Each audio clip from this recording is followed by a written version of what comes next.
വായിക്കാം. എബ്രായർക്ക് എഴുതിയ ലേഖനം അതിൻ്റെ 9-ാം അധ്യായം അതിൻ്റെ 4-ാമത്തെ വാക്യം. എബ്രായ ലേഖനം.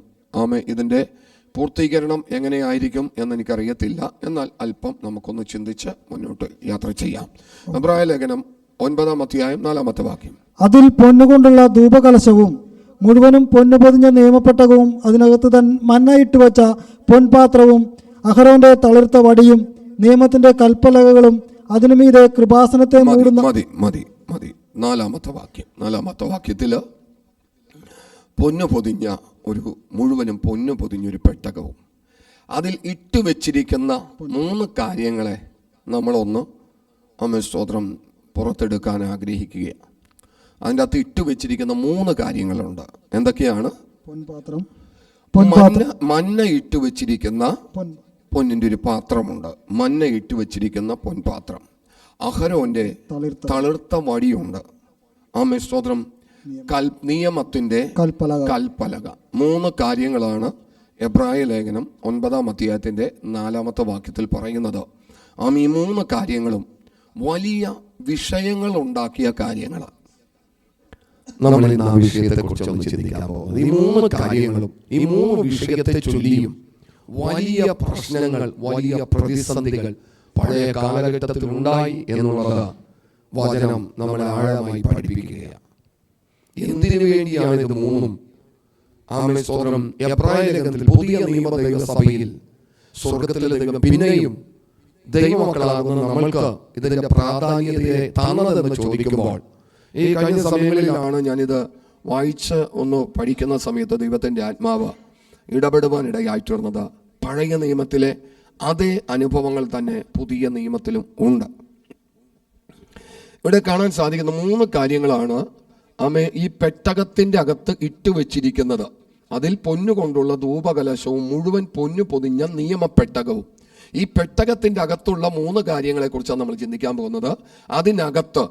അതിനകത്ത് മന്ന ഇട്ടുവെച്ച പൊൻപാത്രം. ഒരു പാത്രമുണ്ട്, പൊന്നിൻ്റെ ഒരു പാത്രമുണ്ട്. ഈ പാത്രത്തിനകത്ത് മന്ന ഇട്ടുവെച്ചിരിക്കുകയാണ്. മന്ന എന്തായിരുന്നു? ഇസ്രായേൽ ജനത്തിന് സ്വർഗത്തിലെ ദൈവം അവരെ ആഹാരം ചോദിച്ചപ്പോൾ ഏറ്റവും അനുഗ്രഹിക്കപ്പെട്ട തലത്തിൽ കൊടുത്ത ഒരു ധാന്യമായിരുന്നു മന്ന.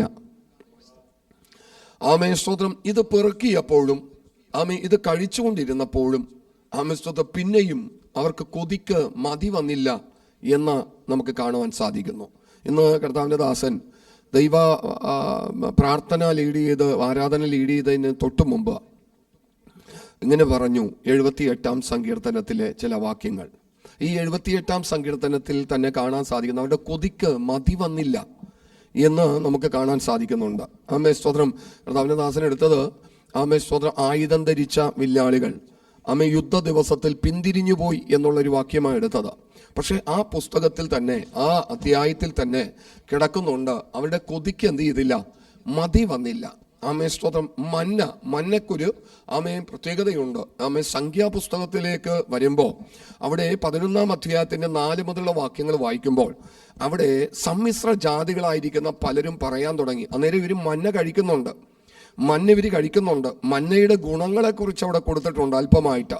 എന്താണ് ഇവർ കഴിച്ചുകൊണ്ട്, ദൈവം എന്താണ് ഇവർക്ക് കൊടുത്തുകൊണ്ടിരിക്കുന്നത് എന്നെ കേൾക്കുന്ന ദൈവത്തിൻ്റെ മക്കളെ, ഈ ലോകം ഇന്ന് അങ്ങോട്ടും ഇങ്ങോട്ടും പരാക്രമം പിടിച്ച് ഓടിക്കൊണ്ടിരിക്കുകയാണ്. സമാധാനമില്ല, സന്തോഷമില്ല, സ്വസ്ഥതയില്ല, ഭാരങ്ങളും പ്രയാസങ്ങളും. നമുക്കും അവരുടെ പോലെ പ്രശ്നങ്ങളില്ലെന്നല്ല, പ്രശ്നങ്ങളുണ്ട്. പക്ഷെ അവരുടെ പോലെ പ്രയാസത്തിലായി പോകുന്നില്ല. എന്തുകൊണ്ടാണെന്നറിയാമോ? ഈ മന്ന നമുക്ക് കഴിക്കാൻ കിട്ടുന്നത് കൊണ്ടാണ്. ദൈവത്തിൻ്റെ വചനമാകുന്ന ഈ മന്ന നമ്മൾ എന്നും കഴിച്ചുകൊണ്ടിരിക്കുന്നത് കൊണ്ടാ പ്രിയ മക്കളെ. സ്തോത്രം. നമുക്ക് ലോകത്തിന് സംഭവിക്കുന്നത് പോലെയുള്ളൊരു പരാക്രമമോ ലോകത്തിൽ സംഭവിക്കുന്നത് പോലൊരു ആത്മഹത്യയോ ലോകത്തിന് സംഭവിക്കുന്നത് പോലൊരു നിരാശയോ നമുക്ക് വരാത്തതിൻ്റെ കാരണം ഈ മന്ന പരിശുദ്ധ ദൈവം നമുക്ക് തന്നുകൊണ്ടിരിക്കുകയാണ്. നമുക്ക് ആവശ്യത്തിനുള്ള ഈ മന്ന തന്നുകൊണ്ടിരിക്കുന്നത് കൊണ്ട് ലോകത്തിന് ഇത് കിട്ടുന്നില്ല. ലോകത്തിന് ബാക്കിയുള്ളതെല്ലാം കിട്ടുന്നുണ്ട്.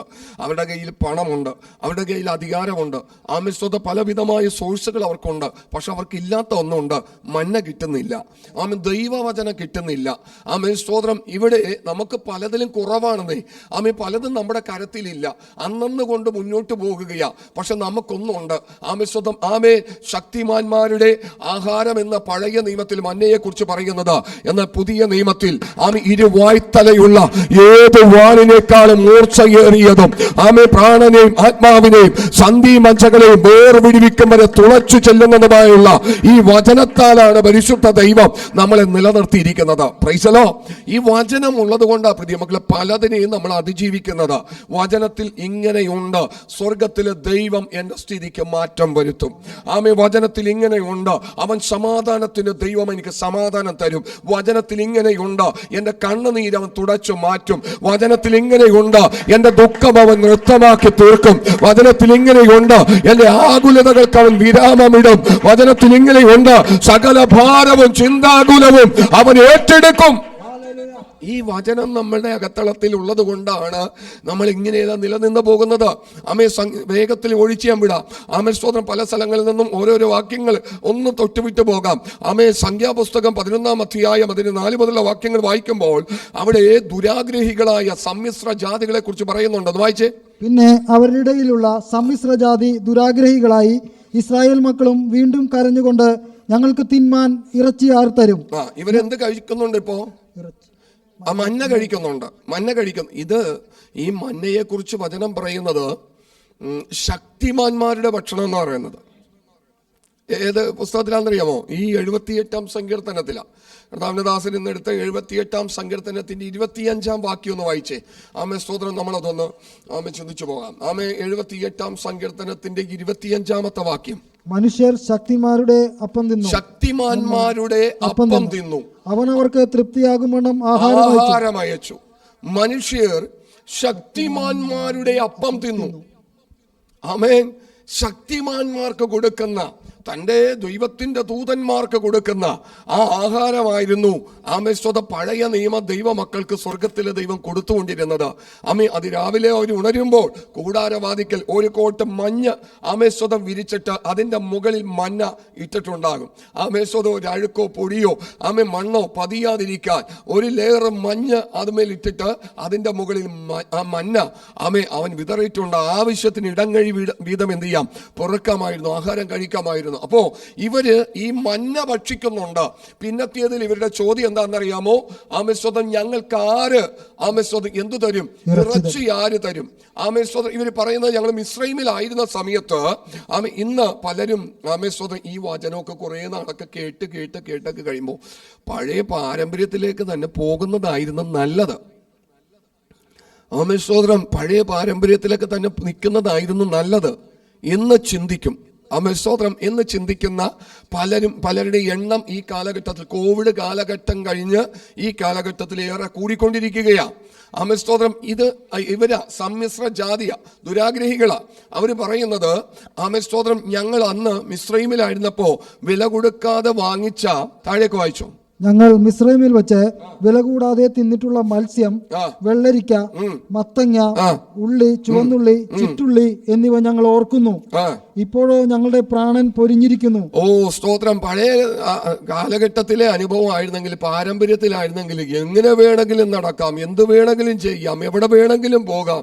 അല്പം കള്ളു കുടിച്ചെന്നാലും കുഴപ്പമില്ല, സിഗരറ്റ് വലിച്ചെന്നാലും കുഴപ്പമില്ല, സിനിമ കണ്ടെന്നാലും കുഴപ്പമില്ല, എന്ത് പ്രവൃത്തി വേണമെങ്കിലും ചെയ്യാം. ഇപ്പോ ഒന്നും ചെയ്യാനും പറ്റുന്നില്ല. ആമേസ്വതം. ഇതൊക്കെ വില കൂടാതെ ഫ്രീ കിട്ടിയിരുന്നതാ. ഇവർക്ക് ഫ്രീ കിട്ടിയിരുന്നതാന്ന് ഇവർ പറയുന്നത്. മത്സ്യം, വെള്ളിരിക്ക, ചിറ്റുള്ളി, വെളുത്തുള്ളി ഇതെല്ലാം ഇവർക്ക് വെറുതെ കിട്ടിയിരുന്നാ പറയുന്നത്. ഇപ്പോഴാവോ അവരുടെ പ്രാണൻ എന്ത് ചെയ്യുന്നു? അവരുടെ പ്രാണൻ പൊരിയുകയാണെന്നാ പറയുന്നത്. എന്ത് കഴിച്ചുകൊണ്ടിരിക്കുക ഇവര്? ശക്തിമാന്മാരുടെ ശക്തിമാന്മാരുടെ ആഹാരം കഴിച്ചുകൊണ്ടിരിക്കുക. സ്വർഗത്തിലെ ദൈവം വെറുതെ എഴുതി വെക്കോ? ഒരു ക്രെഡിറ്റ് കിട്ടാൻ വേണ്ടി, ഒരു പ്രശംസ കിട്ടാൻ വേണ്ടി ദൈവം ഇങ്ങനെയൊക്കെ എഴുതി വെക്കോ? ഒന്നുമില്ലെന്നേ. അവർ കഴിച്ചത് ഇന്ന് ലോകത്തിൽ ആരും കഴിച്ചിട്ടില്ലാത്ത ഏറ്റവും ശ്രേഷ്ഠമേറിയ ആഹാരമാണ് കഴിച്ചുകൊണ്ടിരുന്നത്. ആമേ. ഈ മന്നയെ കുറിച്ച് അവിടെ കൊടുത്തിട്ടുണ്ട്. അപ്പോ ആമേ സ്തോത്രം താഴേക്ക് വായിക്കുമ്പോ ഇപ്പോഴോ ഞങ്ങളുടെ പ്രാണൻ എന്ത് ചെയ്തിരിക്കുന്നു? ഇപ്പോഴോ ഞങ്ങളുടെ പ്രാണൻ പൊരിഞ്ഞിരിക്കുന്നു. ആമേ ഈ മന്ന അല്ലാതെ ഒന്നും കാണാനില്ല എന്ന് പറഞ്ഞു. അടുത്തത് മന്നയോ കൊത്തമ്പാലരി പോലെയും. ആ മന്നയുടെ ക്വാളിറ്റിയെ കുറിച്ചാണ് കൊടുക്കുന്നത്. ഇന്ന് ആമേശ്വത അതിന്റെ ആമേശ്വത പ്രാധാന്യതയെ അളക്കാൻ കഴിയുന്ന പലതുമുണ്ടെന്ന് നമ്മൾ കഴിക്കുന്ന ആഹാരത്തിന്റെ, കുടിക്കുന്ന വെള്ളത്തിന്റെ, ആമേശ്വതം എന്ത് പാനീയമായിക്കൊള്ളട്ടെ, ധാതുക്കളായിക്കൊള്ളട്ടെ, കഴിക്കുന്നതിന്റെ കലോറി അളക്കാനുള്ള സംഭവങ്ങൾ ഇന്നുണ്ട്. അന്ന് അത് ഉണ്ടായിരുന്നെങ്കിൽ അവർ ഞെട്ടിപ്പോകുമായിരുന്നു. ആമേശ്വതം എന്നാൽ മന്നയോ കൊത്തമ്പാലരി പോലെയും അതിന്റെ നിറം ഗുൽഗുലുവിന്റേതുപോലെയും ആയിരുന്നു. അടുത്തത് ജനം നടന്നു പെറുക്കി തിരികല്ലിൽ പൊടിച്ചിട്ടോ ഇടിച്ചിട്ടോ കാലത്തിൽ പുഴുങ്ങിയ അപ്പമുണ്ടാക്കും. അതിന്റെ രുചി എണ്ണ ചേർത്തുണ്ടാക്കിയ ദോശ പോലെയായിരുന്നു. ഓ, അതിന്റെ രുചി ആമേശ്വതം ഓൾറെഡി ഇതിന്റെ അകത്ത് എല്ലാം ഉണ്ടെന്നേ. സകലത് ആഴിയതായിട്ടാണ് സ്വർഗത്തിൽ ഇത് കൊടുത്തിരിക്കുന്നത്. അതിന്റെ രുചി ആമേ എണ്ണ ചേർത്തുണ്ടാക്കിയ ദോശ പോലെയായിരുന്നു. ആമേ ദൈവത്തിന്റെ വചനമോ തേനിലും തേൻ കട്ടയേക്കാൾ മധുരമുള്ളതെന്ന് തിരുവെഴുത്തിൽ കാണുവാൻ സാധിക്കുന്നു. അന്നത്തെ മന്ന ഇന്ന് നമ്മൾ അനുഭവിച്ചുകൊണ്ടിരിക്കുന്ന വചനമാ പ്രിയ മക്കളെ. വചനം കിട്ടാത്തിടത്ത് നിങ്ങളൊന്ന് ചെന്ന് നോക്കണം. പലരും ആമേ ഫാനിൽ തൂങ്ങി ഇറങ്ങുകയാ, പലരും മാവിന്റെ കൊമ്പിൽ ഇറങ്ങുകയാ. പക്ഷെ വചനം കിട്ടുന്ന ആമേ ദൈവത്തിന്റെ ജനത്തെ ഓർത്ത് ഞാൻ ദൈവത്തെ മഹത്വപ്പെടുത്തുകയാണ്. പ്രതിസന്ധികൾ ഇല്ലാഞ്ഞിട്ടല്ല, പ്രതികൂലങ്ങൾ ഇല്ലാഞ്ഞിട്ടല്ല, ഈ വചനം ദൈവമക്കളെ ബലപ്പെടുത്തി നടത്തുകയാ. ആമേ വചനമില്ലാത്തടത്ത് പലതും ഉണ്ടായിട്ടും പലരും ആമേ സ്തോത്രം ആമേ അവരുടെ ജീവിതം അവസാനിപ്പിച്ച് കളയുക, നിരാശ കയറുകയ, ആത്മഹത്യ ചെയ്യുകയാ, ആമേ സ്തോത്രം ഹല്ലേലൂയ, ട്രെയിനിന്റെ മുമ്പിൽ ചാടുകയാ, ആമേ സ്തോത്രം പല നിലവാരത്തിലുള്ള ദോഷങ്ങളിലേക്ക് പോകുകയാ. ആമേ ദൈവവചനം കേൾക്കുന്ന ദൈവത്തിന്റെ മക്കളെ, ഇത് ചെറിയൊരു സംഭവമല്ല, ഇത് നിരാശയെ മാറ്റുന്നതാ. ആമേ നമ്മുടെ ബുദ്ധിയെ തുറക്കുന്നതാ, നീ ആരാണെന്നുള്ള ബോധ്യം വരുത്തുന്നതാ. ആമേ നിന്റെ എല്ലാ പ്രതിസന്ധികൾക്കും മാറ്റം വരുത്തുന്നതാ. ആമേ ഈ വചനം. അപ്പോ ഇതായിരുന്നു ആമേ സ്തോത്രം ഇവര് കഴിച്ചുകൊണ്ടിരുന്ന ആഹാരം. ഇവര് പ്രശ്നങ്ങൾ ഉണ്ടാക്കാൻ തുടങ്ങി. ആമേ സ്തോത്രം താഴേക്കൊന്ന് വായിക്കാം. രാത്രി പാളയത്തിൽ മഞ്ഞു പൊഴിയുമ്പോൾ മന്നയും പൊഴിയും. ജനം കുടുംബം കുടുംബമായി ഓരോരുത്തൻ താന്താന്റെ കൂടാരവാതിൽക്കൽ വെച്ച് കരയുന്നത് മോശ കേട്ടു. യഹോവയുടെ കോപം ഏറ്റവും ജ്വലിച്ചു. യഹോവയുടെ കോപം ഏറ്റവും ജ്വലിക്കാൻ തുടങ്ങി. ഞാനിത് ഇവിടെ കൊണ്ട് നിർത്തും. അപ്പോ ഈ മന്ന കഴിച്ചുകൊണ്ടിരിക്കുമ്പോൾ തന്നെ ഇവർക്ക് എന്ത് വന്നില്ല? തൃപ്തി വന്നില്ലെന്നാ പറയുന്നത്. അവരുടെ കൊതിക്ക് തൃപ്തി വന്നില്ല. ആമ കിട്ടുന്ന ആഹാരം എന്തായിരുന്നു എന്നുള്ളത് പല സ്ഥലങ്ങളിലായിട്ട് മന്നയെ കുറിച്ച് പറയുന്നുണ്ട്. ഇത് അവരുടെ ജീവിതത്തിൽ ഇന്ന് വരെ ലഭിച്ചിട്ടില്ലാത്ത ഏറ്റവും ശ്രേഷ്ഠമേറിയ ആഹാരമായിരുന്നു. പഴയ നിയമ ആമേ ഭക്തന്മാർക്ക് പരിശുദ്ധ ദൈവം കൊടുത്തത്. പക്ഷേ അതിൽ അവർക്ക് അനിഷ്ടം തോന്നി. അവരത് സാരമില്ലാത്ത ആഹാരമായിട്ട് എണ്ണി.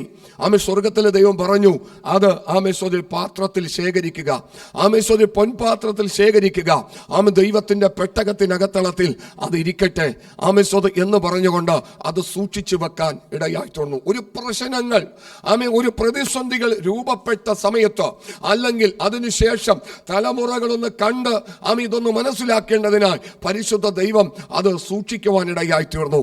ആമേ സ്വതം ഞാൻ വേഗത്തിൽ പോകുന്നതെന്നറിയാമോ? ഇവിടെ തന്നെ നിൽക്കാം, ആമേ സ്വതം മണിക്കൂറുകളോളം നിൽക്കാം. പക്ഷേ 2-3 കാര്യങ്ങൾ നിങ്ങളൊന്ന് ഓർമ്മപ്പെടുത്തണം. 3 കാര്യങ്ങൾ നമ്മൾ വായിച്ചത്. ആമേ ഒന്ന്, മന്ന ഇട്ട് വെച്ച പൊൻപാത്രം. 2, ആമേ അഹരോന്റെ തളിർത്ത വടി. അത് ഈ സംഖ്യാപുസ്തകത്തിലേക്ക് വരുമ്പോഴാണ്, നമുക്ക് 17-ാം അധ്യായത്തിലേക്ക് വരുമ്പോഴാണ് അഹരോന്റെ തളിർത്ത വടിയുടെ പ്രാധാന്യതയെ അവിടെ കാണുവാൻ സാധിക്കുന്നത്. അതിന് 1 മുതലുള്ള വാക്യങ്ങൾ വായിക്കുമ്പോൾ സ്വർഗത്തിലെ ദൈവം മോശയോട് പറയുന്നുണ്ട്, മോശയെ ആമേ സ്തോത്രം ഹല്ലേലൂയ. താഴേക്കൊന്ന് വായിച്ചു.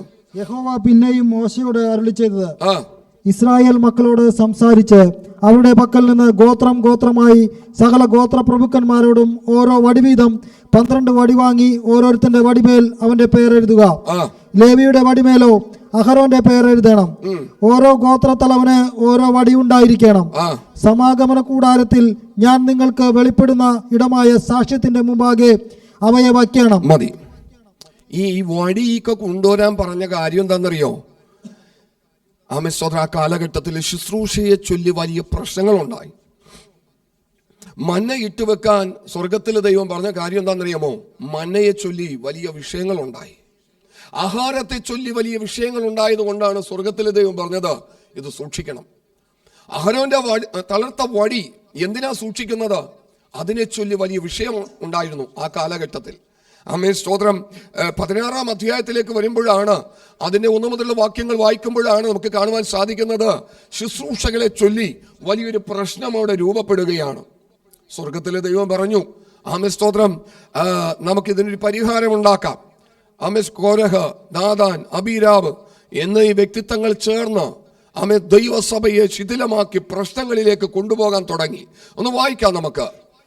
എന്നാൽ ലേവിയുടെ മകനായ കെഹാത്തിന്റെ മകനായ ഇസ്ഹാരിന്റെ മകൻ കോരഹ്, റൂബൻ ഗോത്രത്തിൽ ഏലിയാബിന്റെ പുത്രന്മാരായ ദാഥാൻ, അബീരാം, പേലത്തിന്റെ മകനായ ഓൻ എന്നിവർ ഇസ്രായേൽ മക്കളിൽ സഭാപ്രധാനികളും സംഘസദസ്യന്മാരും പ്രമാണികളുമായ 250 പുരുഷന്മാരെ കൂട്ടി മോശയോട് മത്സരിച്ചു. അവർ മോശയ്ക്കും അഹരോനും വിരോധമായി കൂട്ടം കൂടി. അവരോട്, മതി മതി, സഭ ഒട്ടൊഴിയാതെ എല്ലാവരും വിശുദ്ധരാകുന്നു. യഹോവ അവരുടെ മധ്യയുണ്ട്. പിന്നെ നിങ്ങൾ യഹോവയുടെ സഭയ്ക്ക് മീതെ നിങ്ങളെ തന്നെ ഉയർത്തുന്നത് എന്ത് എന്ന് പറഞ്ഞു. ഇങ്ങനെ വലിയ പ്രശ്നങ്ങൾ ഉണ്ടായി. അവിടെ അന്ന് സ്വർഗത്തിലെ ദൈവം തിരഞ്ഞെടുത്തിരുന്ന വ്യക്തിത്വങ്ങളായിരുന്നു മോശ, അഹരോൻ, ആമേൻ, സ്തോത്രം. എന്നാൽ അവര് പറഞ്ഞു, ഞങ്ങളോടും ദൈവം എന്ത് ചെയ്യും? സംസാരിക്കും. നിങ്ങളിലൂടെ മാത്രമല്ല, ഞങ്ങൾക്കും പ്രവചിക്കാൻ കഴിയും.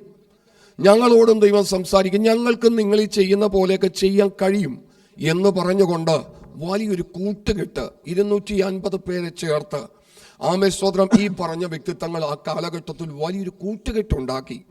വലിയൊരു കൂട്ടുകെട്ടെന്ന് വെച്ചാൽ സഭ മൊത്തത്തിൽ ആകുലപ്പെടത്തക്ക നിലവാരത്തിൽ പ്രതിസന്ധികളിലൂടെ അവിടെ കടന്നു പോകാൻ ഇടയായി തീർന്നു.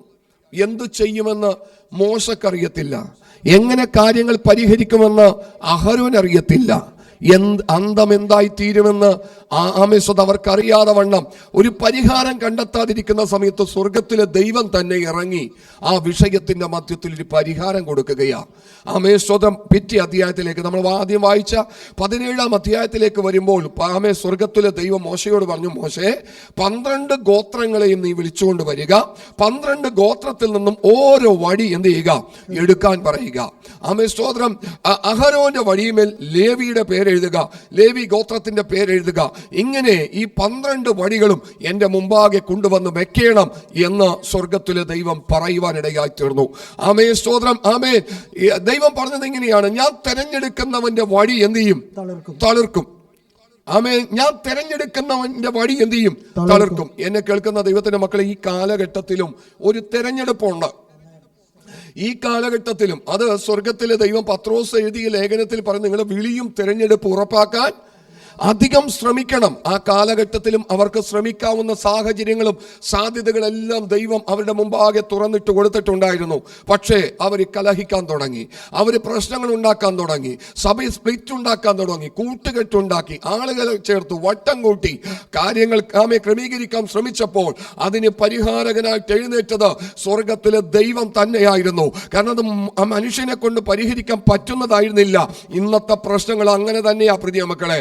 ആമേശ്വത അന്ന് പരിഹരിച്ച ദൈവം തന്നെയാണ് ഇന്നുള്ള പ്രശ്നങ്ങളും പരിഹരിക്കുന്നത്.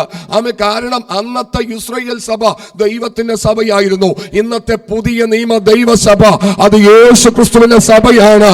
അതുകൊണ്ട് വചനം വിളിച്ചു പറയുന്നത്, ഞാൻ എന്റെ സഭയെ പണിയും, പാതാള ഗോപുരങ്ങൾ അതിനെ എന്ത് ചെയ്യത്തില്ല? ജയിക്കത്തില്ല. അന്നത്തെ പോലെ തന്നെ എന്തുകൊണ്ടാണ് പുതിയ നിയമത്തിൽ ഇത് പറഞ്ഞിരിക്കുന്നതെന്ന് ചേർത്ത് പറയാൻ വേണ്ടിയാ ഞാൻ വേഗത്തിൽ ഓടിച്ചു പോകുന്നത്. ആമേശ്വത, ഈ എബ്രായ ലേഖനത്തില് ഈ 3 കാര്യങ്ങൾ എന്തുകൊണ്ടാണ് കർത്താവേ ഇതിങ്ങനെ വെച്ചിരിക്കുന്നത് ചോദിച്ചപ്പോ ദൈവത്തിന്റെ ആത്മാവ് പറഞ്ഞു, അന്നത്തെ പ്രശ്നം ഇന്നുണ്ട്. ആരും കൊണ്ടുവരുന്നു? സാത്താൻ കൊണ്ടുവരിക. അന്ന് ഉപയോഗിച്ച അതേ പാറ്റേൺ വേറൊരു തലത്തിലാക്കി സാത്താൻ കൊണ്ടുവന്നിരിക്കുകയാ. അപ്പോ ഇവരോട് പറയുന്നത്, നിങ്ങളുടെ 12 വടികൾ കൊണ്ടുവന്ന് മുമ്പാകെ വെക്കാൻ പറഞ്ഞു. ഞാൻ തിരഞ്ഞെടുക്കുന്നവന്റെ വടി എന്ത് ചെയ്യും? തളർക്കും. ആമേൻ. 8-ാം വാക്യത്തിൽ വേഗത്തിൽ പോകാം. 8-ാം വാക്യത്തിൽ പോകാം. പിറ്റേന്നാൾ മോശെ സാക്ഷ്യകൂടാരത്തിൽ കടന്നപ്പോൾ ലേവി ഗൃഹത്തിലുള്ള അഹരോന്റെ വടി തളിർത്തിരിക്കുന്നത് കണ്ടു. അതോ തളിർത്തു പൂത്തു ബദാഫലം കായ്ച്ചിരുന്നു. പിറ്റേന്നാൾ മോശെ സാക്ഷ്യകൂടാരത്തിൽ കടന്നപ്പോൾ 11 വടികളും ഉണക്കവടികളായി തന്നെ തുടർന്നപ്പോൾ 12ാമത് ലേവ്യ ഗൃഹത്തിന്റെ പേരെഴുതിയിരിക്കുന്ന വടി തളിർക്കുകയും പൂക്കുകയും ബദാം കായ്ക്കുകയും ചെയ്തു. ഇതൊരു മനുഷ്യനെ കൊണ്ട് ചെയ്യാൻ പറ്റുന്ന ഒരു കാര്യമല്ല.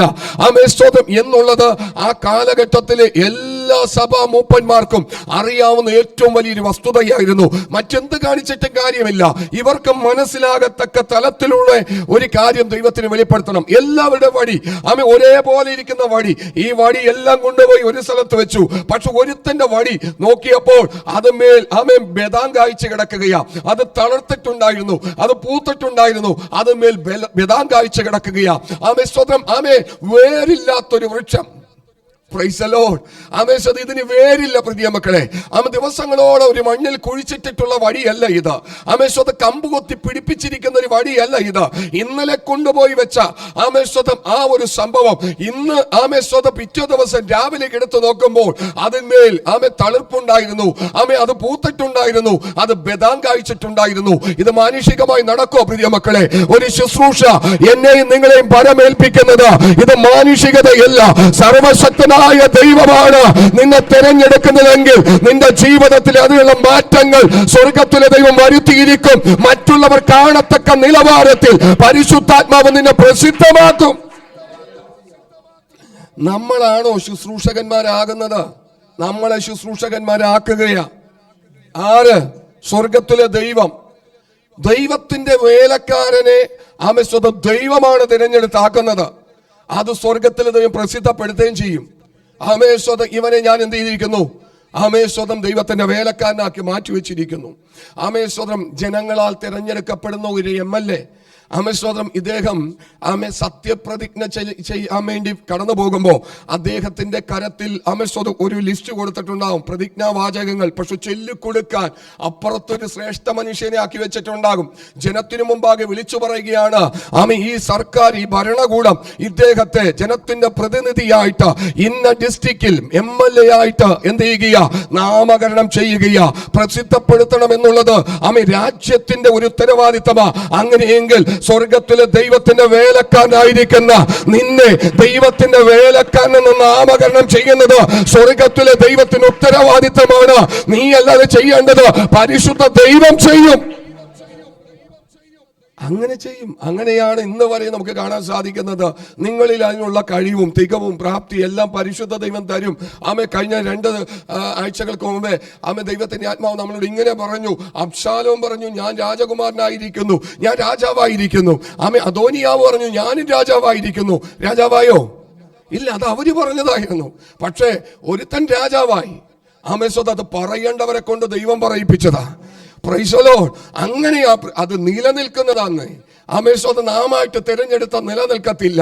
ഇവിടെ കോരഹ് വന്നു, ദാഥാൻ വന്നു, അബീരാം വന്നു. ഇവരെല്ലാം പറഞ്ഞു ഞങ്ങളും ആമേൻ ശുശ്രൂഷകന്മാരാ. പക്ഷെ നിലനിന്നില്ല. അതിന്റെ ആയുസ് ഒരു ദിവസം വരെ ഉണ്ടായിരുന്നുള്ളൂ പ്രിയ മക്കളെ. അതിനപ്പുറമായിട്ട് അത് പൊലിഞ്ഞു പോകാൻ ഇടയായി തീർന്നു. സ്വർഗത്തിലെ ദൈവം ഇന്ന് വരെയും ചെയ്യാത്ത തലത്തിലുള്ള ഒരു പ്രവൃത്തി ചെയ്ത് അവരെ ഭൂമിയിൽ നിന്ന് മാറ്റിക്കളയുവാൻ ഇടയായി തീർന്നു. അതിന്റെ ചരിത്രമാണ് അഹരോന്റെ തളർത്ത വടിക്ക് സ്വർഗത്തിലെ ദൈവം കൽപ്പിക്കുന്നത്. കേട്ടോ പ്രിയ മക്കളെ? അതുകൊണ്ട് അന്ന് ഈ അഹരോന്റെ തളർത്ത വടിയും കൊണ്ടിട്ട് എവിടെ വെക്കാൻ പറഞ്ഞു? അമ്മ പെട്ടകത്തിൽ സൂക്ഷിക്കാൻ പറഞ്ഞു. ഇത് വരും, ഇത് ആവശ്യം വരും. ഈ 2 കാര്യങ്ങൾ അതിനകത്ത് സൂക്ഷിക്കാം. 3ാമത് അമ്മ ദൈവത്തിന്റെ നിയമ കൽപ്പലകയാണ്. നിയമത്തിന്റെ പലക. അമ്മ 10 പ്രമാണങ്ങൾ എഴുതിയ കൽപ്പന. ആമേശ്വതം അത് എടുത്തു വെക്കാൻ പറഞ്ഞു. എന്താ കാരണം? ആമേശ്വതം പുറപ്പാട് പുസ്തകം 32-ാം അധ്യായത്തിന്റെ 19-ാം വാക്യത്തിലേക്ക് വരുമ്പോൾ ഇതും വലിയ പ്രശ്നത്തിലൂടെ ആമേ വന്ന ഒരു ആമേശ്വത നിയമമാണ്. വലിയ പ്രശ്നത്തിലൂടെ, സാധാരണ നിലവാരത്തിലൊന്നുമല്ല. മോശ ഏറ്റവും അധികമായിട്ട് കോപിക്കേണ്ട ഒരു സാഹചര്യം ഉണ്ടായിട്ട് ഉളവായി വന്ന ഒരു വസ്തുതയാണ് ആമേശ്വതം ഈ 32-ാം അധ്യായത്തിന്റെ 19-ാം വാക്യത്തിൽ കാണുന്ന ദൈവത്തിന്റെ കൽപ്പന അല്ലെങ്കിൽ കൽപ്പലക. ആമേശ്വതം മോശ ഇതുമായിട്ട് പർവ്വതത്തിൽ നിന്ന് ഇറങ്ങി വരുമ്പോൾ കാണുന്ന കാഴ്ച ഇസ്രായേൽ ജനം മുഴുവനും കാളക്കുട്ടി ഉണ്ടാക്കി എന്ത് ചെയ്യുകയാ? ആരാധിക്കുകയാണ്. പ്രൈസലോ. ആമേൻ സ്തോത്രം. മോശയുടെ കോപം ജ്വലിക്കാനിടയായി തീർന്നു. 32:19 എന്ന് വായിച്ചേ. അവൻ പാളയത്തിന് സമീപിച്ചപ്പോൾ കാളക്കുട്ടിയെയും നൃത്തങ്ങളെയും കണ്ടു. അപ്പോൾ മോശയുടെ കോപം ജ്വലിച്ചു. അവൻ പലകകളെ കയ്യിൽ നിന്ന് എറിഞ്ഞ് പർവ്വതത്തിന്റെ അടിവാരത്ത് വെച്ച് പൊട്ടിച്ചു കളഞ്ഞു. ഞാൻ എപ്പോഴും ചിന്തിക്കുന്ന ഒരു കാര്യമാണ്, ഈ മനുഷ്യൻ എന്ത് അബദ്ധമാണ് കാണിച്ചത് അല്ലേ? ആമേശ്വത് ആരുടെയെങ്കിലും കയ്യിലൊന്ന് കൊടുത്ത്, അല്ലെങ്കിൽ ഏതെങ്കിലും ഒരു ഭാഗത്ത് അത് മാറ്റിവെച്ച് കൊടുത്തു വിട്ടത് സ്വർഗത്തിലെ ദൈവമല്ലേ?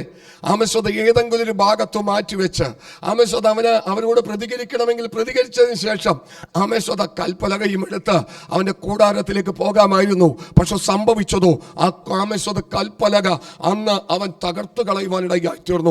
കൽപ്പന നിലനിൽക്കരുത് എന്ന സാഹചര്യത്തിൽ ആ നിയമത്തെ എന്നേക്കുമായിട്ട് ഇല്ലായ്മ ചെയ്യുവാൻ പിശാച് ശ്രമിച്ചു എന്നുള്ളതാണ്.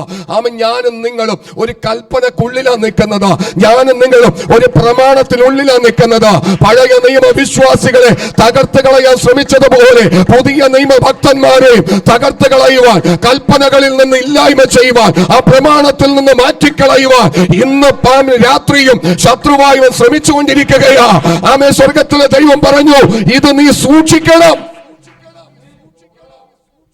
അപ്പൊ പിശാചിന്റെ പ്രവൃത്തി എന്താണെന്നറിയാമോ? വല്ല വഴികളിൽ നമുക്ക് സഞ്ചരിക്കണം, പ്രമാണത്തിൽ നിൽക്കണ്ട, കൽപ്പന വേണ്ട നമുക്ക്. ആ കൽപ്പനയായിരുന്നു അവന്റെ വിഷയം, അല്ലാതെ മറ്റൊരു തരത്തിലായിരുന്നില്ല. ഈ മോശ എന്ന് പറയുന്ന ആമേശ്വത ഈ മനുഷ്യനെ കോപിപ്പിക്കണമെങ്കിൽ വേറെ എന്ത് ചെയ്തിട്ട് കാര്യമില്ല, ഈ കൽപ്പന തകർക്കണം. കേട്ടോ പ്രിയ മക്കളെ, നമുക്ക് ഇന്ന് ലഭിച്ചിരിക്കുന്ന ഈ പ്രമാണത്തിൽ നിന്ന് നിന്നെ തെറ്റിച്ച് കളയാൻ വേണ്ടി രാപ്പകൽ നിനക്കെതിരെ വാദിക്കുന്ന ഒരു പൈശാചികമായ ശക്തിയുണ്ട്. അതിന്റെ മേലാണ് നീ ജയമെടുക്കേണ്ടത്. എന്ത് വിഷയങ്ങൾ നേരിട്ടെന്നാലും പ്രമാണത്തിൽ നിന്ന് ഞാൻ ഇടറത്തില്ല, ദൈവവചനത്തിൽ നിന്ന് ഞാൻ ഇടറത്തില്ല, ആ വചനത്തിൽ തന്നെ ഞാൻ നിലനിൽക്കും. ഈ കൽപ്പന, ആമേൻ സ്തോത്രം, ഈ കൽപ്പലക, ആമേൻ സ്തോത്രം, അന്ന് മോശ എന്ത് ചെയ്തു? തകർത്തു കളഞ്ഞു. പൊട്ടിച്ചതാരാ? മോശ തന്നെയാ. ഏതെങ്കിലും ഒരു കൊച്ചിന്റെ കാല് തട്ടിയല്ല, അല്ലെങ്കിൽ പ്രശ്നത്തിന്റെ ഇടയിൽ മറ്റുള്ളവർ കയറി ചവിട്ടി പൊട്ടിച്ചൊന്നും കളഞ്ഞതല്ല. ആമേൻ. വന്ന പാട് തന്നെ ഈ മനുഷ്യനാണ് അതെന്ത് ചെയ്തത്? തകർത്തത്. ഒരു സാഹചര്യം, ആമേ, നിങ്ങൾ ആത്മീകരായിരിക്കാം, പ്രാർത്ഥിക്കുന്നവരായിരിക്കാം, ഉപവസിക്കുന്നവരായിരിക്കാം. പിശാചൻ ഒരു കാര്യം സാധിപ്പിച്ചെടുക്കണമെങ്കിൽ താഴ്ത്തു വ്യാപരിച്ച ശക്തി നീ ഇറങ്ങി വരുമ്പോൾ നിന്റെ ഹൃദയത്തിന്റെ അകത്തളത്തിൽ നിന്റെ ഹൃദയത്തെ കഠിനപ്പെടുത്തിയിട്ട് ഈ ശക്തി അവനിലേക്കും വ്യാപരിച്ചു. കേട്ടോ, നമ്മൾ ഇന്ന് ചിലപ്പോൾ രാത്രി പ്രാർത്ഥനയൊക്കെ കഴിഞ്ഞിട്ട് വീട്ടിൽ ചെല്ലുമ്പോഴായിക്കോളൂ ആമേൻ സ്തോത്രം എന്തേലും ഒരു വിഷയം അല്ലെങ്കിൽ നമ്മുടെ ബുദ്ധിക്കകത്തുണ്ടാകും, അല്ലെങ്കിൽ നമ്മുടെ ശ്രദ്ധയിലേക്ക് പാതി വഴി എത്തുമ്പോൾ തരികയാ. ഈ ഒരു ചിന്തയോടുകൂടിയാണ് നമ്മൾ വീട്ടിനകത്തേക്ക് കയറി ചെല്ലുന്നത്. വീട്ടിലുള്ള ആളുകളായിരിക്കത്തില്ല ഏറ്റവും കൂടുതൽ പ്രകോപിതരാകുന്നത്. ആരാധന കഴിഞ്ഞ് ചെല്ലുന്ന ഒരുപക്ഷെ നീയായിരിക്കാം. ആമേശ്വതം ശ്രദ്ധിക്കുക പ്രിയ മക്കളെ, അതിന് ഇടം കൊടുക്കരുത്. പിശാചിന്റെ തന്ത്രമാ, പിശാചിന്റെ പ്രവൃത്തിയാ. അവിടെ കാളക്കുട്ടി ഉണ്ടാക്കി ആരാധിച്ചവരെക്കാൾ കോപം ഏറ്റവും കോപിച്ചത് മോശയായിരുന്നു. മോശക്ക് പറയാം, ഇത് വിഹിതമാണ്, എനിക്ക് ഞാൻ കോപിക്കുന്നത് തെറ്റാണോ എന്ന് മോശക്ക് ചോദിക്കാം. പക്ഷേ കോപിക്കാം. പക്ഷേ ഈ സംഭവം ദൈവത്തിന്റെ കയ്യിൽ നിന്ന് വാങ്ങിയിരിക്കുന്ന ഇത് നീ സൂക്ഷിക്കണമായിരുന്നു. കേട്ടോ പ്രിയമക്കളെ, ഇന്ന് വചനത്തിൽ പറയുന്നത് കോപിച്ചാൽ നീ എന്ത് ചെയ്ത് പാപം ചെയ്യരുത്. ഈ കൽപ്പന പ്രകാരമായിക്കൊള്ളട്ടെ. ഏതെങ്കിലും ഒരു വിധത്തിൽ ശാഖ്യ സ്വഭാവം വന്നാൽ അതിനകത്ത് നിനക്കൊരു കൽപ്പനയുണ്ടെന്നുള്ള ആ ബന്ധത്തിലായിരിക്കണം. അത് പൊട്ടിച്ച് കളഞ്ഞിട്ടാകരുത്, അത് തകർത്ത് കളഞ്ഞിട്ടാകരുത്. ആ പ്രമാണത്തിൽ നിന്നുകൊണ്ട് മാത്രമായിരിക്കണം നീ തിരുമുഖത്തേക്ക് നോക്കുന്നതെന്ന് ഇന്ന് രാത്രികാലം പരിശുദ്ധാത്മാവ് ഞാൻ വിളിച്ചു പറയുകയാണ്. ഇത് ഇല്ലായ്മ ചെയ്യാനാണ് സാത്താൻ രാവും പകലും പ്രവർത്തിക്കുന്നത്. നീ എന്ത് ചെയ്യരുത്? കൽപ്പനകൾ നിൽക്കരുത്. ഞാൻ വേഗത്തിൽ ഇവിടുന്ന് പോകുകയാ. ആമേശ്വതം മണിക്കൂറുകൾ ശുശ്രൂഷിക്കാനുള്ള ആമേശ്വതം വാക്യങ്ങളാ. പക്ഷേ എനിക്ക് അടുത്തൊരു കാര്യം കൂടി പറഞ്ഞാലേ നിങ്ങൾക്ക് പൂർണ്ണമായിട്ട് ബോധ്യം വരത്തുള്ളൂ. ഇത് പഴയ നിയമത്തിൽ ഇതെല്ലാം സംഭവിച്ചു. സ്വർഗത്തിലെ ദൈവം പറഞ്ഞു, ഇത് മൂന്നും നിങ്ങൾ എവിടെ എടുത്തു വെക്കണം? പെട്ടകത്തിനകത്തെടുത്ത് വെക്കണം. ആമേശ്വതം മന്ന ഇട്ട് വെച്ച പൊൻപാത്രം, അഹരോന്റെ തളിർത്ത വടി, കൽപ്പലക, ഇതെവിടെ സൂക്ഷിക്കണം? പെട്ടകത്തിനകത്ത് എന്തിനു വേണ്ടി? നമുക്കിതൊരു ദൃഷ്ടാന്തമാണ്. ഈ പാറ്റേൺ ആയിട്ട് ആര് വരും? സാത്താൻ വരും. അതിനെ ജയിക്കണമെങ്കിൽ ഇതിനെ നീ തിരിച്ചറിയണം.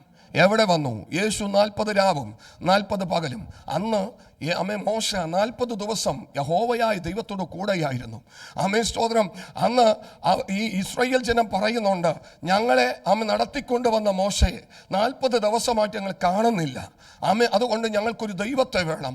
ഇതുപോലെ സ്തോത്രം നമുക്ക് വേണ്ടി ജീവൻ നൽകുവാൻ വേണ്ടി ഇറങ്ങി ഭൂമിയിൽ മനുഷ്യനായി അവതരിച്ച യേശു കർത്താവ് 40 രാവും 40 പകലും ഉപവസിച്ച് പ്രാർത്ഥിക്കുകയാ. സാത്താൻ അവിടെയും വെളിപ്പെടുകയാ. സ്തോത്രം. ഈ 3 സംഭവങ്ങളുമായിട്ടാണ് സാത്താൻ അവിടെ കടന്നു വരുന്നത്. സ്തോത്രം. സ്വർഗത്തിലെ ദൈവം കരുതി വെക്കാൻ പറഞ്ഞ ഈ 3 സംഭവങ്ങളുമായിട്ട് പിശാച് അവിടെ ഇറങ്ങി വരികയാണ്. അവിടെ കാണാൻ സാധിക്കും. ലൂക്കോസ് എഴുതിയ സുവിശേഷം 4-ാമത്തെ അധ്യായം അതിന്റെ 1 മുതലുള്ള വാക്യങ്ങൾ വായിക്കുമ്പോൾ അവിടെ ഇങ്ങനെ കാണാൻ സാധിക്കുന്നു. ഫസ്റ്റ് മന്ന ഇട്ട് വെച്ച പൊൻപാത്രം എന്ന് പറയുമ്പോൾ ആദ്യമേ തന്നെ അവൻ വന്നിട്ട് പറയുന്നത് ഭക്ഷണമാണ്, ധാന്യമാണ്, ആഹാരമാണ്. ഈ കല്ലിനോട് നീ എന്ത് ചെയ്യാൻ പറ? അപ്പമായി തീരാൻ പറ. Price the Lord. ഹല്ലേലൂയ.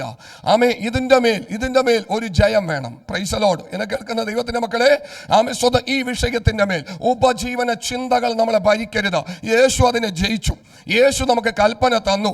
സ്വന്തം അതിഭക്ഷണത്താലും ഉപജീവന ചിന്തകളാലും ഭാരപ്പെട്ടിട്ട് ആ ദിവസം നിനക്ക് കെണി പോലെ വരാതിരിപ്പാൻ നീ സൂക്ഷിച്ചു കൊള്ളണം. അതുകൊണ്ട് തന്റെ മക്കൾക്ക് പരിശുദ്ധ ദൈവം ഏത് വിഷയത്തെ അതിജീവിക്കാൻ തക്കവിധം ആഹാരമായിക്കൊള്ളട്ടെ, ലോകപരമായിട്ടുള്ള ചിന്തകളായിക്കൊള്ളട്ടെ, കണ്ണിന്റെ നോട്ടമായിക്കൊള്ളട്ടെ, കാതിന്റെ ദോഷ കേൾവിയായിക്കൊള്ളട്ടെ, അതിനെ എല്ലാം ജീവിക്കേണ്ടതിനായി ദൈവം ബലം തന്നു.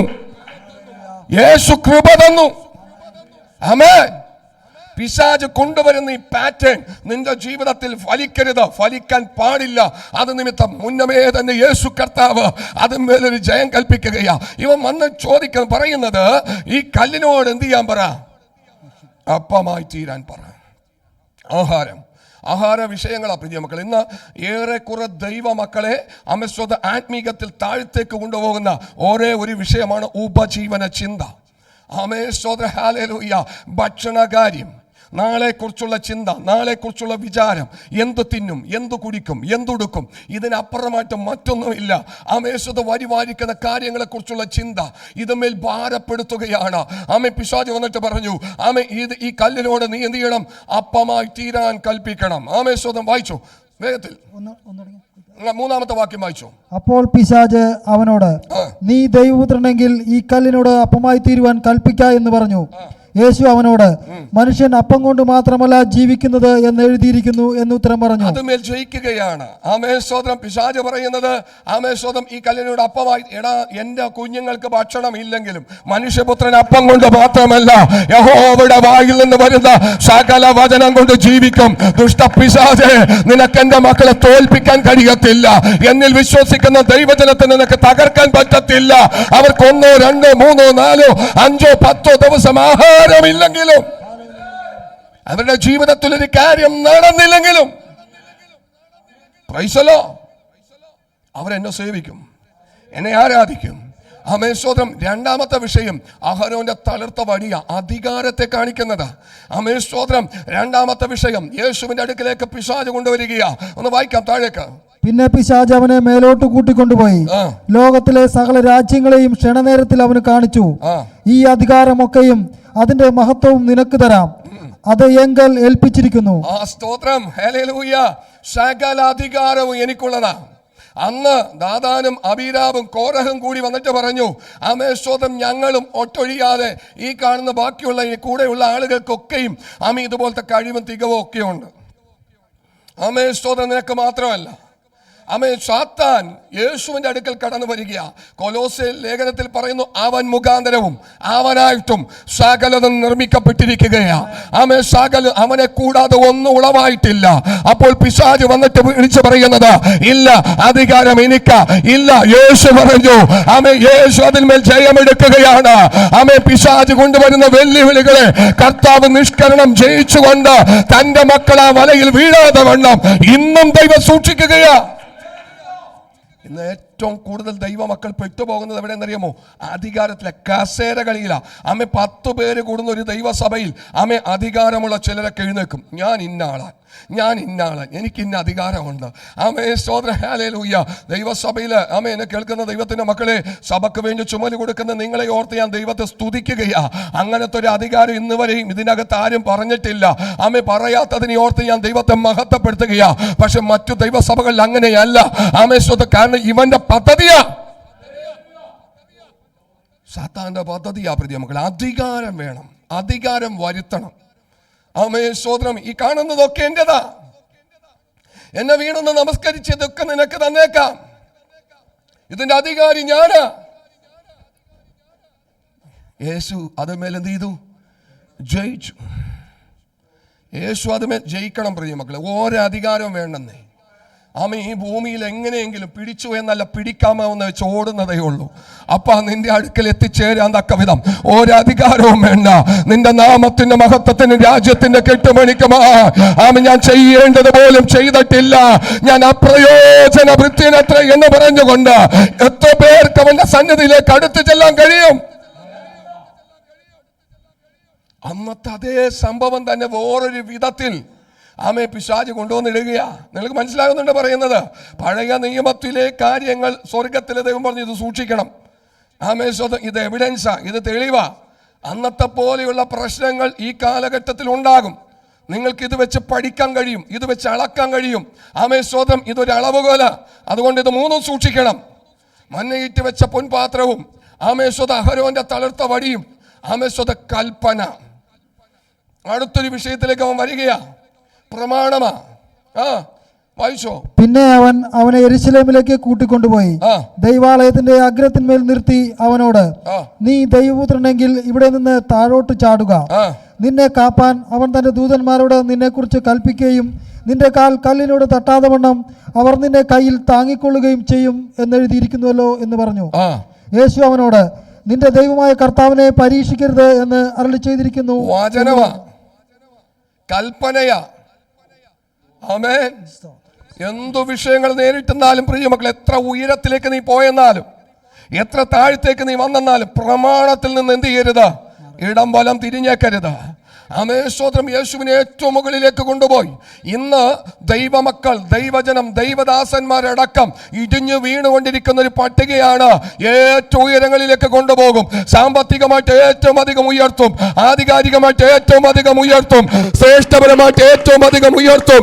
ആമേൻ സ്തോത്രം. അതിൽ നീ വീണ് പോകരുത് എന്ന് പരിശുദ്ധാത്മാവ് വിളിച്ചു പറയുകയാണ്. ആ വിഷയത്തിന്റെ മധ്യത്തിൽ നീ ജയിക്കണം. നമ്മളെ 10 പേര് കൂടിയിട്ടൊന്ന് പ്രശംസിക്കുമ്പോൾ, ഒന്ന് ബൂസ്റ്റ് ചെയ്യുമ്പോൾ നീ അതിൽ പെട്ടുപോയേക്കരുത് കേട്ടോ. ശ്രദ്ധിച്ചേക്കണം. ആ സമയം ഒരുപക്ഷെ ആമേശ്വരനൊക്കെ വേണ്ടപ്പെട്ടവരോ അല്ലെങ്കിൽ നീ സ്നേഹിക്കുന്നവരൊക്കെയാണ് ബൂസ്റ്റ് ചെയ്യുന്നതെങ്കിലും ഉള്ളിൽ പ്രാർത്ഥിച്ചുകൊണ്ടിരുന്നേക്കണം.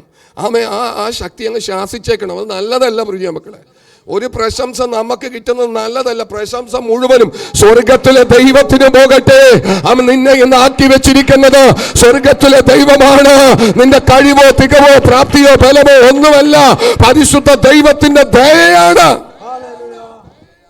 നമുക്ക് എന്ത് കഴിവാ ഉള്ളത് പ്രിയ മക്കളെ? കഴുതപ്പുറത്ത് യേശു ഇരിക്കുന്നത് കൊണ്ട് നമ്മളിങ്ങനെ നിൽക്കുകയാ. കഴുതയ്ക്കല്ല മാനമുള്ളത്, അതിന്റെ മുകളിലിരിക്കുന്നവനാ മാനം. ആമേ കഴുതപ്പുറത്ത് യേശു കയറിയപ്പോ കഴുതയ്ക്ക് നടക്കാനുള്ള പരവതാനി മുമ്പാകെ ഒരുങ്ങുകയാണ്. അതിന് മുമ്പിൽ ഒലിവ് ചില്ലകൾ വീഴുകയാണ്, അതിന് മുമ്പിൽ കുരുത്തോലകൾ വീഴുകയാണ്, അതിന് മുമ്പിൽ ആർപ്പ് വിളികൾ ഉയരുകയാ. കഴുതയുടെ മിടുക്കല്ല, ആമേ അതിന്റെ മുകളിലിരിക്കുന്നവന്റെ മിടുക്ക. അതുകൊണ്ട് പ്രിയ മക്കളെ, നമ്മുടെ കഴിവല്ല, ആമേ സ്വർഗത്തിലെ ദൈവത്തിന്റെ കൃപയാ. ആമേൻ. ഇവിടെ കാണാൻ സാധിക്കുന്നത്, ആമേൻ. ഒന്ന് വായിച്ച വാക്യം. യേശു അവനോട്, അല്ല, അതിന് മുമ്പിലത്തെ വാക്യം, 7-ാം വാക്യം. നീ എന്നെ നമസ്കരിച്ചാൽ. 6-ാം വാക്യം വായിച്ചു. ഈ അധികാരമൊക്കെയും അതിന്റെ മഹത്വവും നിനക്ക് തരാം. അത് എങ്കലേൽപ്പിച്ചിരിക്കുന്നു. എനിക്ക് മനസ്സുള്ളവനെ ഞാൻ കൊടുക്കുന്നു. നീ എന്നെ നമസ്കരിച്ചാൽ അതെല്ലാം നിന്റേതാകുമെന്ന് അവനോട് പറഞ്ഞു. യേശു അവനോട്, നിന്റെ ദൈവമായ കർത്താവിനെ നമസ്കരിച്ച്, നിന്റെ ദൈവമായ കർത്താവിനെ മാത്രമേ നമസ്കരിച്ച് അവനെ മാത്രമേ ആരാധിക്കാവൂ എന്ന് എഴുതിയിരിക്കുന്നു. Price the Lord. ഹല്ലേലൂയ. പലരും വരും പ്രിയ മക്കളെ, പണമായിട്ട് വരും. ഒന്ന് വീണ് നമസ്കരിച്ചാൽ സമ്മാനം നീതിമാനെ പൊട്ടനാക്കും കേട്ടോ. ഒരു ദൈവവൃത്തിനും പണത്തിന്റെ മുമ്പിൽ വീഴരുത്, അധികാരത്തിന്റെ മുമ്പിൽ വീഴരുത്, സമ്മാനത്തിന്റെ മുമ്പിൽ വീഴരുത്. ആമേ സ്വതം നിനക്ക് പലരിലൂടെ പലതും തന്നിരിക്കാം. ആമേ സ്വതം നീ ദൈവസ്ഥലിൽ പ്രാർത്ഥിച്ചേക്കണം. അതിന് പ്രതിഫലം സ്വർഗം കൊടുക്കും. പക്ഷെ അവന് മുമ്പിൽ നീ അടിമയായി പോകരുത്. ആമേ സ്വതം അവൻ്റെ മുമ്പിൽ നീ ആമേ സ്വതം ഇങ്ങനെ നിൽക്കരുത്. ആമേ സ്വർഗത്തിലെ ദൈവത്തിന് മഹത്വം കൊടുക്കണം, ദൈവത്തോട് പ്രാർത്ഥിക്കണം. അവൻ ദൈവനാമത്തിന് എന്തെങ്കിലും തന്നിട്ടുണ്ടോ, ദൈവം 10 മടങ്ങ് 100 മടങ്ങ് അവന് മടക്കി കൊടുക്കും. പക്ഷേ അത് കണ്ട് നീ അവൻ്റെ മുമ്പിൽ എന്ത് ചെയ്യരുത്, വീഴരുത്. ആമേ സ്വതം ഇന്ന് പലരും വീണുകൊണ്ടിരിക്കുക പ്രിയ മക്കളെ. അധികാരമുള്ള പലരും ഈ കാലഘട്ടത്തിൽ വീണുകൊണ്ടിരിക്കുക. ഈ 3 കാര്യങ്ങൾ ആമേ സ്വതം പുതിയ നിയമ എബ്രായ ലേഖനത്തിൽ പരിശുദ്ധ ദൈവം ആത്മീക അർത്ഥത്തിലായിട്ടത് അടച്ചു വെക്കാൻ പറഞ്ഞു. ആമേ സ്വതം എന്തൊക്കെയാ? മഞ്ഞയിട്ട് വെച്ചിരിക്കുന്ന പൊൻപാത്രം, അഹരോന്റെ തളിർത്ത വടി, ആമേ സ്വതം നിയമത്തിന്റെ കൽപ്പലക. കണ്ണുകളടക്കാം, പ്രാർത്ഥിക്കാം. ആമേ സ്തോത്രം. നിങ്ങൾ വീട്ടിൽ പോയിട്ട് ഈ വചനം ധ്യാനിച്ചാൽ മതി. നിങ്ങൾ വീട്ടിൽ പോയിട്ട് ഈ വചനം ഒന്ന് എടുത്തൊന്ന് വായിച്ചാൽ മതി. ആമേ സ്തോത്രം. ഇതിൻ്റെ അപ്പുറമായിട്ട് 10 ദിവസം ആമേ നിങ്ങൾക്ക് ആമേ സ്തോത്രം ഇരുന്ന് ചിന്തിക്കാൻ പറ്റുന്ന ഒരുപാട് ആശയങ്ങളാണ് ഒരു ടാബ്ലറ്റ് പരുവത്തിൽ നിങ്ങൾക്ക് ഇന്ന് രാത്രികാലം പരിശുദ്ധ ദൈവം തന്നുകൊണ്ടിരിക്കുന്നത്. അന്നത്തെ ആമേ സ്തോത്രം ആ അനുഭവം ഇന്നും ഉണ്ട് പ്രിയ മക്കളെ, വേറൊരു രൂപത്തിലാണെന്ന് മാത്രമേ ഉള്ളൂ. ആമേ സ്തോത്രം. ഹല്ലേലൂയ. പലതിനും വേണ്ടിയുള്ള കലഹങ്ങൾ, പലതിനും വേണ്ടിയുള്ള ഇടിപിടുത്തം, പലതിനും വേണ്ടിയുള്ള കസേര വലി, പലതിനും വേണ്ടിയുള്ള കുതികാലി വെട്ട്, പലതിനും വേണ്ടിയുള്ള കൂട്ടുകെട്ട് അന്ന് മുതൽ ഇന്ന് വരെ ഉണ്ട് എന്ന് ദൈവത്തിൻ്റെ ആത്മാവ് ഓർപ്പിക്കുകയാ. ആഹാര കാര്യങ്ങൾക്ക് അവർ തൃപ്തി വന്നില്ല. ഇന്നും നമ്മൾക്കും അത് തന്നെയാ. ഉപജീവന ചിന്തകളാൽ ഭാരപ്പെട്ടിട്ട് പലതിൻ്റെയും പുറകെ നമ്മൾ ഓടുകയാണ്. എങ്ങനെയെങ്കിലും ഉയരണം, എങ്ങനെയെങ്കിലും നന്മ പ്രാപിക്കണം, എങ്ങനെയെങ്കിലും സമർത്ഥരായി തീരണം, എങ്ങനെയെങ്കിലും ഉയർച്ചകളിലേക്ക് പോകണം. ഹല്ലേലൂയ. പ്രമാണത്തിൽ നിന്ന് വരെ തെറ്റിച്ച് കളയുവാൻ അന്നു മുതൽ ശ്രമിക്കുന്ന ആ സാത്താൻ ഇന്നും ശ്രമിച്ചുകൊണ്ടിരിക്കുകയാ. വചനത്തിൽ നിലനിർത്തരുത്, വചനപ്രകാരം നീ ജീവിക്കരുത്. ആമേശ്വതം എന്തിനേയും ആരാധിച്ചും എന്തിനേയും മഹത്വപ്പെടുത്തി മുന്നോട്ട് പോകുവാൻ അവൻ ആഹ്വാനം തരുമ്പോൾ ഒരു പ്രമാണം ദൈവം നമുക്ക് തന്നിട്ടുണ്ട്. ഹല്ലേലൂയ. ആമേ പരിശുദ്ധ ദൈവത്തിന്റെ നീതിയുള്ള കരം ആമേ ഇന്ന് രാത്രികാലം പരിശുദ്ധാത്മാവ് നമ്മുടെ മേൽ നീട്ടുകയാ. ആമേ ദൈവമേ, ഈ 2025 എന്നെ കുറിച്ചുള്ള ദൈവത്തിന്റെ തീരുഹിതം ഇന്ന് രാത്രികാലം അത് വെളിപ്പെടുത്തണമേ എന്ന് ദൈവത്തോട് പ്രാർത്ഥിക്കുക. ആമേ ഒരു ശക്തിയുടെ മുമ്പിൽ ആമേ തല വെച്ചു കൊടുക്കാതെ വണ്ണം, ഒരു ശക്തിക്ക് മുമ്പിൽ വണങ്ങാതെ വണ്ണം ജീവനുള്ള ദൈവത്തെ മാത്രം മഹത്വപ്പെടുത്തിക്കൊണ്ട് മുന്നേറുവാൻ പരിശുദ്ധ ദൈവത്തിന്റെ കരങ്ങളിലേക്ക് ഏൽപ്പിച്ചു കൊടുക്കുക. പരിശുദ്ധ പിതാവ് ഞങ്ങളെ തന്നെ താഴ്ത്തുകയാണ്. ആത്മാവിൽ പുതുബലവും ദൈവശക്തിയും അധികമായി സ്വർഗത്തിൽ ദൈവം പകരണമേ കർത്താവേ. ഞങ്ങളെ കേൾപ്പിച്ച വചനം ഞങ്ങളുടെ ഹൃദയത്തിൽ കിടക്കണം. പലകയിൽ ദൈവം അത് എഴുതണം കർത്താവേ. ഞങ്ങളുടെ കഴുത്തിനത് മാലയായി തീരണം കർത്താവേ. ആമേ മറന്നു പോകാതെ വണ്ണം വചനപ്രകാരം ജീവിപ്പാൻ ദൈവം ഞങ്ങൾക്ക് കൃപ തരണമെന്ന് ഞങ്ങൾ പ്രാർത്ഥിക്കുന്ന കർത്താവേ. തലകളെ വണക്കിയിരിക്കുന്ന ഞങ്ങളുടെ മക്കളെ അനുഗ്രഹിക്കണം. എല്ലാവരും വചനത്തിന്റെ ആധികാരികതയ്ക്കൊത്തവണ്ണം ജീവിക്കാൻ പിശാചിന്റെ പ്രവർത്തികളോട് എതിർത്ത് നിന്നുകൊണ്ട് യേശുവിന്റെ നാമത്തിൽ അതിന്മേൽ ജയിക്കുവാൻ ദൈവം കൃപ കൊടുക്കണം എന്ന് ഞാൻ പ്രാർത്ഥിക്കുന്നു. ജീവനുള്ള ദൈവത്തിന്റെ കരങ്ങളിലേക്ക് ഏൽപ്പിക്കുന്നു. മഹത്വം ദൈവം എടുക്കണം. യേശു ക്രിസ്തുവിന്റെ നാമത്തിൽ പ്രാർത്ഥിക്കുമ്പോൾ കേൾക്കണം സ്വർഗീയ നല്ല പിതാവേ.